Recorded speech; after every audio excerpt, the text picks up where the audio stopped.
नमस्कार। भारत अपनी सबसे बड़ी और सबसे जरूरी प्रशासनिक कवायदों में से एक यानी जनगणना को पूरी तरह से बदलने जा रहा है।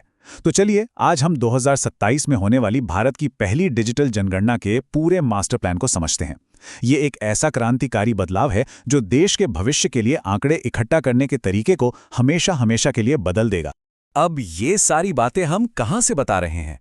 तो देखिए, हमारी ये पूरी जानकारी जनगणना कार्य निदेशालय बिहार से जारी हुए एक आधिकारिक सर्कुलर पर आधारित है। यही वो दस्तावेज है जो 2027 की जनगणना की तैयारियों और उसकी पूरी प्रक्रिया की नींव रखता है, और हम इसी की मदद से पूरी योजना को एक-एक करके समझेंगे।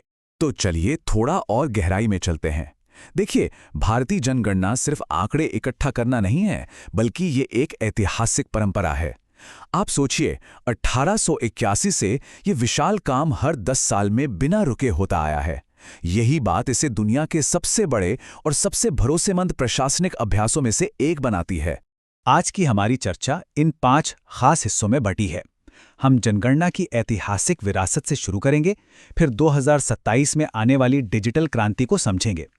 इसके बाद हम देखेंगे कि ये पूरा काम 2 चरणों में कैसे होगा, इसके लिए क्या-क्या प्रशासनिक तैयारियां हो रही हैं, और आखिर में जमीनी स्तर पर एक्शन प्लान क्या होगा, उसकी पूरी डिटेल में बात करेंगे। तो सबसे पहले बात करते हैं इस जनगणना के ऐतिहासिक महत्व की।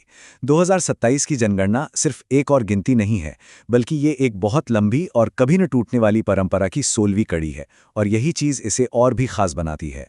जरा इस टाइमलाइन पे नजर डालिए। भारत में जनगणना की कहानी 1872 में शुरू हुई थी, और फिर 1881 से ये पूरे देश में एक साथ होती आ रही है। तो इस हिसाब से 2027 की जो जनगणना होगी, वो इस सीरीज में 16वीं और आज़ादी के बाद 8वीं होगी।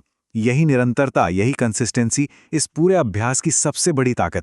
अच्छा, अब आते हैं इस जनगणना के सबसे मजेदार और सबसे क्रांतिकारी पहलू पर, और वो है पूरी तरह से डिजिटल डेटा कलेक्शन। ये सच में एक गेम चेंजर है, जो दशकों पुरानी प्रक्रिया को एक झटके में मॉडर्न बना देगा। तो सवाल ये उठता है कि इस बार असल में बदल क्या रहा है। देखिए, ये सिर्फ टेक्नोलॉजी का इस्तेमाल नहीं है, बल्कि ये पूरी प्रक्रिया को पहले से कहीं ज्यादा कुशल, सटीक और तेज बनाने की एक पूरी की पूरी रणनीति है। ये स्लाइड पुराने और नए तरीके के फर्क को एकदम साफ दिखाती है। एक तरफ है कागजों के ढेर, मैनुअल एंट्री का पहाड़, और दूसरी तरफ बस एक मोबाइल ऐप और एक सेंट्रलाइज्ड सीएमएमएस पोर्टल, यानी census monitoring and management system. ये एक पीढ़ी का बदलाव है वाकई में। और हाँ, ये सिर्फ कोई हवाई बातें नहीं है। बिहार के 3 जिलों में इसका प्री टेस्ट हुआ, और सभी 429 प्रगणकों ने कागज के बजाय मोबाइल ऐप को चुना। सोचिए, 100% अपनाने की दर। ये साबित करता है कि ये नया सिस्टम कितना आसान और असरदार है। इस डिजिटल बदलाव के फायदे तो जबरदस्त हैं। ये ऐप न सिर्फ इस्तेमाल में बेहद आसान है, बल्कि ये फील्ड में काम करने वालों का बोझ भी कम करेगा और गलतियों को रोकेगा। और सबसे बड़ी बात, इससे हमें नतीजे बहुत बहुत तेजी से मिलेंगे। और तो और, सीएमएमएस पोर्टल से हर स्तर पर काम की लाइव निगरानी भी की जा सकेगी। तो चलिए अब देखते हैं कि इस विशाल काम को आखिर अंजाम कैसे दिया जाएगा। पूरी जनगणना को 2 बिल्कुल साफ साफ चरणों में बांटा गया है, और हर एक का अपना खास मकसद और अपनी एक टाइमलाइन है। ये समय सीमा बहुत ही महत्वपूर्ण है, इसे ध्यान से देखिए।